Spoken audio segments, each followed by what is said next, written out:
தினமணி நேயர்களுக்கு வணக்கம். இன்றைய சந்திப்பில் நம்மோடு அரசியல் திறனாய்வாளர் திரு ரவீந்திரன் துரைசாமி அவர்கள். அவரை அன்போடு வரவேற்கிறோம். சார் வணக்கம். வணக்கம் திரவியம்.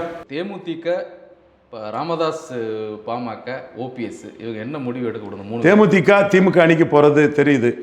நந்தன் கால்வாய் திட்டம் 48 கோடி.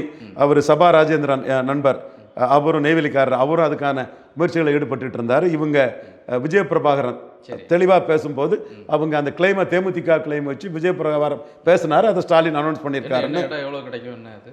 ஒன்று. ரெண்டாவது இதை முடிச்சிடுறேன். ப்ரோ பாவர்ட்டி லைனில் உள்ள மக்களுக்கு ஸ்டாலின் பெரிய ஒரு உதவி செய்யக்கூடிய ஒரு வள்ளல் தன்மையில் இருக்காருன்னு அதையும் பாராட்டியிருக்காங்க. நிச்சயமாக 8+1 மேலே தேமுதிக என்னோட பார்வை. ராமதாஸ் வாய்ப்பு இருக்கா? அவர் விஜய்க்கும் அவர் தேவை, அவருக்கும் விஜய் தேவை. விஜய்க்கு தான் போகிறாங்க, வேற வழி இல்லை. திமுகவுக்கு வழி இல்லை.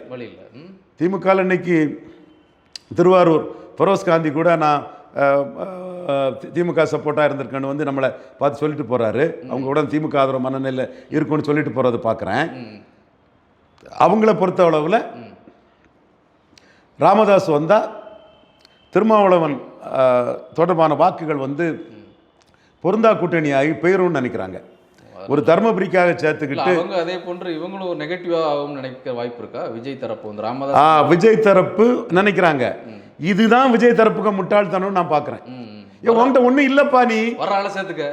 ஆமாம், நீ உன்ட்ட என்ன, நீ கற்பனையாக நீ ஓட்டை வச்சுக்கிட்டு கற்பனையாக கூட்டணி பண்ணாத அப்படிங்கிறீங்க. சரி, ஓகே. அது விஜய் தான் முடிவெடுக்கணும். சகோதரர் விஜய் தான் அந்த முடிவெடுக்கணும். நாம் அவர் முன்னாடி 2 வாய்ப்பை சகாதேவ மாதிரி சொல்கிறோம். நீங்கள் விக்கிரவாண்டியில் நிற்காதனால போலரைசேஷனில் மாட்டுவீங்க. நீங்கள் நின்று இருக்கணும் விக்கிரவாண்டியில், சொல்லியிருக்கிறேன்.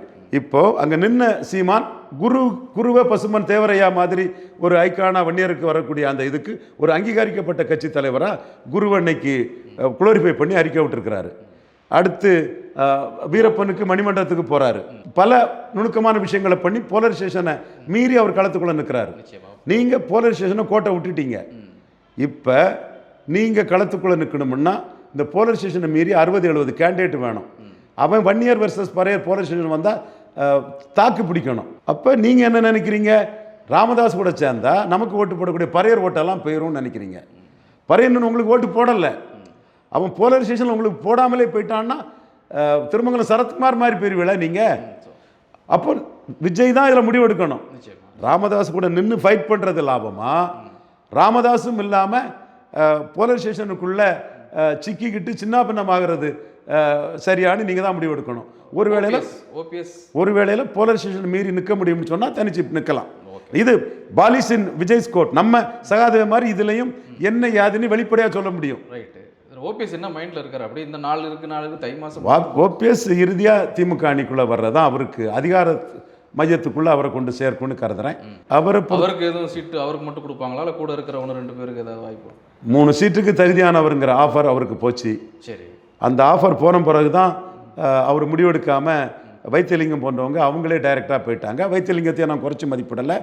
டெல்டாவில் ஒரு பேக்கிங் உள்ளவர், அன்னைக்கும் என்னைக்கும் அவரோட அந்த பேக்கிங்கையும் இதையும் நம்ம தெளிவாக தான் பேசுவோம். அவருக்குன்னு ஒரு ஃபாலோவிங் இருக்குது. அந்த இதில் கூட ஆயிரக்கணக்கான மக்களை கொண்டு சேர்த்ததுன்னா அவருக்குன்னு ஒரு இது இருக்குது. அரசியலை விட்டு விலகுன்னு சொல்லார் ஒரு உடையார், அவரு கூட இவருக்கு ஆதரவாளர் தான். சூழ்நிலை இவங்களுக்கு ஒரு சீட்டை கன்ஃபார்ம் பண்ணியிருப்பாங்க. சரி, இந்த சூழ்நிலையில் ஸ்டாலின் தரப்பை பொறுத்தவரை அவர் கொஞ்சம் மெக்னானிமிஸாக பலவண்டான ஒரு லீடர் தான். செங்கோட்டையன் போகும்போது கூட எங்கே இருந்தாலும் திராவிட இயக்க உணர்வோடு இருங்கண்ணே அப்படின்னு சொல்லி தான் திராவிட இயக்க உணர்வை காட்டி தான் ரொம்ப பெருந்தன்மையாக தான் செங்கோட்டையனே தாவேக்காவுக்கு அனுப்பி வச்சாருன்னா கமிட் பண்ண 3 கொடுத்துருவார் நான் கருதுறேன். அதுதான் உங்களுடைய நான் கருதுறேன். நன்றி. நன்றி.